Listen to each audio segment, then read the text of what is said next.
Apapun yang ingin kamu lakukan, apapun yang jadi impian kamu, lakukan. Lakukan meskipun kamu sedang sedih. Lakukan meskipun kamu sedang lemah. Lakukan meskipun kamu sedang tidak baik-baik saja. Lakukan setiap hari, konsisten, dan terus beraksi. Kalau kamu punya keinginan, kamu punya impian, maka hal-hal ini yang harus kamu lakukan. Aku akan breakdown menjadi 4 poin yang penting yang bisa kamu lakukan ketika kamu menginginkan sesuatu dan kamu mungkin bingung mau mulai dari mana.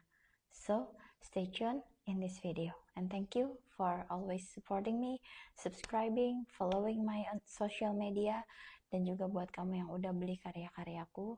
Terima kasih banyak. Let's get started.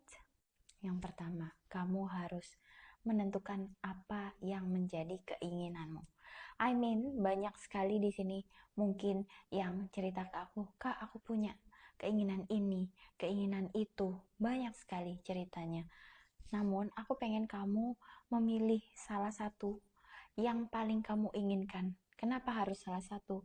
Karena ketika kamu fokus, energi kamu tertuju pada satu hal, maka kamu akan mendapatkan hasil yang sangat hebat.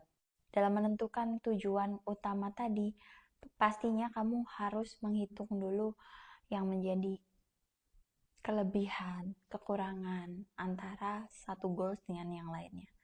Contohnya, kamu memiliki keinginan untuk mulai bekerja di suatu tempat. Tapi kamu juga punya keinginan untuk mungkin mulai berkomitmen dengan satu orang.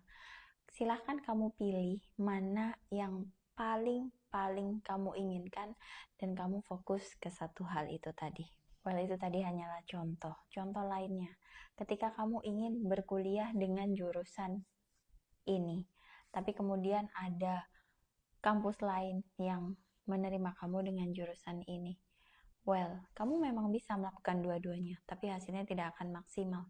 Jadi, saranku adalah pilih salah satu dan jadilah yang terbaik di salah satu tersebut. Nah, setelah kamu menentukan tadi yang menjadi satu tujuan kamu, saatnya untuk menentukan langkah selanjutnya atau breakdown. Ini yang menjadi poin nomor 2, yaitu adalah breakdown goals jangka pendek. Goals jangka pendek itu bisa seperti goals bulanan, goals 3 bulanan atau quarter, goals 1 semester atau 6 bulan, dan lain sebagainya. Kamu bisa menentukan, contoh, kamu ingin memulai bisnis, maka kamu harus bikin goals. Bulan ini bisnis aku harus sudah mulai running. Bulan ini bisnis aku harus sudah mulai apa. Dan bulan ini mungkin bisnis aku harus sudah mulai berkembang atau apa. Kamu yang tahu dan bisa menentukan goalsmu sendiri. Ingat lagi, ada sebuah hukum yang namanya adalah hukum law of attraction. Jadi apa yang kamu percaya menjadi realitamu akan tertarik ke arahmu. Jadi ketika kamu bikin goals, maka buatlah goals yang sejelas mungkin dan kamu akan menarik hal itu dalam hidupmu. Setelah kamu memiliki goals jangka pendek tadi yang ditentukan dalam waktu sebulan, 3 bulan, 1 semester, 1 tahun, atau mungkin 2 tahun, 3 tahun, maka kamu harus lanjut ke langkah yang nomor 3. Langkah yang nomor 3 itu adalah menentukan step by step untuk menuju ke goals yang jangka pendek tadi. Step by stepnya seperti apa? Contoh, kamu ingin membuat bisnis baru. Dan dalam bisnis itu diperlukan apa? Izin, contohnya ya. Izin untuk membuat bisnis itu. Maka kamu harus membuat baby step untuk mulai mengurus izin tersebut, ya kan? Dan itu aku mau kamu tulis. Seperti contohnya, minggu ini aku akan mengurus izin ini. Minggu ini aku akan mengurus yang ini. Dan seterusnya. Sehingga dalam 1 bulan, katakan, bisnis kamu akan bisa berhasil untuk mulai berjalan. Kemudian, ketika kamu memiliki goals 3 bulanan, dalam 3 bulan, bisnis yang tadi aku sudah buka dalam waktu 1 bulan, 3 bulan lagi harus menjual sekian pieces produk. Maka kamu harus menentukan goals jangka pendeknya dulu, atau baby step ya. Jadi kamu harus melakukan apa untuk menuju goals jangka pendek tadi dalam waktu 3 bulan. Contohnya, kamu harus belajar tentang marketing, gimana caranya supaya produk kamu lebih dikenal, bagaimana kamu harus melakukan penetrasi pasar, dan lain sebagainya. Sehingga kamu tahu, kamu fokus dalam waktu 3 bulan tadi, yang kamu harus lakukan adalah hal-hal itu.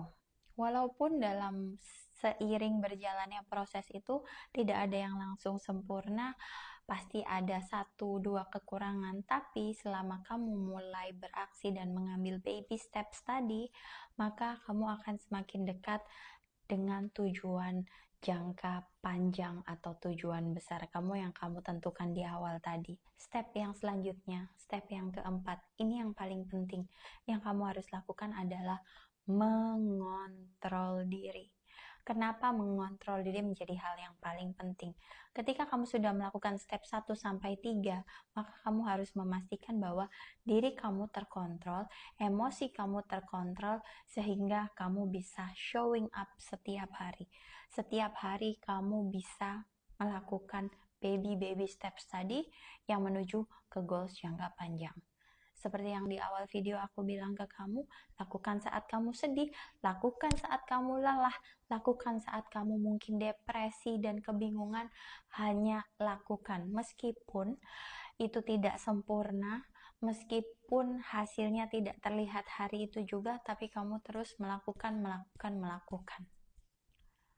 Dan ketika kamu harus showing up setiap hari, harus muncul setiap hari, harus melakukannya setiap hari, kamu pastinya harus mengelola emosi kamu, mengontrol emosi kamu. Ini menjadi hal yang paling penting karena aku mau kamu tidak terdistraksi oleh hal-hal yang mungkin menjadi masa lalu dan mungkin kamu khawatir akan masa depan. Ingat, kamu bisa menarik hal-hal yang kamu takutkan dan kamu bisa menarik hal-hal negatif di hidup kamu kalau kamu negative thinking. Jadi aku ingin kamu untuk positive thinking dan tidak memikirkan apa yang sudah terjadi di masa lalu maupun tidak memikirkan ketakutan yang akan terjadi di masa depan. Mengontrol emosi ini tadi menjadi sangat penting karena diperlukan adanya kesadaran, dan setiap kali kamu merasa kamu overthinking dan ketakutan, aku mau kamu sadar bahwa kamu harus fokus ke hari ini, bukan fokus ke masa lalu, bukan fokus ke masa depan. Hari ini dan goals yang besar tadi yang sudah kamu tentukan, kamu hanya cukup harus fokus ke situ, maka kamu akan bisa menuju ke hal-hal tersebut. Ketika kamu overthinking, ketika kamu seperti akan lupa atas goals besar kamu, goals jangka panjang, jangka pendek, dan kamu lupa untuk melakukan baby steps-nya, maka di hari itu juga aku mau kamu mulai sadar lagi supaya kamu tetap on track. Nah, kamu juga bisa mulai melakukan pencatatan atas baby step yang kamu ambil supaya kamu tetap on track. Supaya kamu tetap berada di dalam lingkup yang sesungguhnya, yang baik, yang menuju ke goals jangka panjang kamu tadi. Jadi gimana? Kamu udah menentukan goals jangka panjang kamu apa? Mungkin kamu ingin membuat bisnis baru, mungkin kamu ingin bersekolah lagi, mungkin kamu ingin bekerja di tempat yang kamu impikan, mungkin kamu ingin masuk ke universitas impian kamu, mungkin kamu ingin melakukan apapun itu yang menjadi impianmu. Kamu ingin pindah ke tempat baru, kamu ingin punya harta benda sesuatu, ya pengen punya mobil, pengen punya rumah, dan lain sebagainya. Kamu bisa mulai melakukan 4 steps tadi.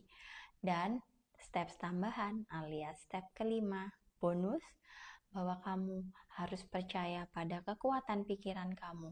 Ketika kamu berpikir kamu akan mendapatkannya, kamu sudah mendapatkannya, dan kamu beraction seolah kamu sudah mendapatkannya, maka impian kamu akan semakin dekat pada kamu.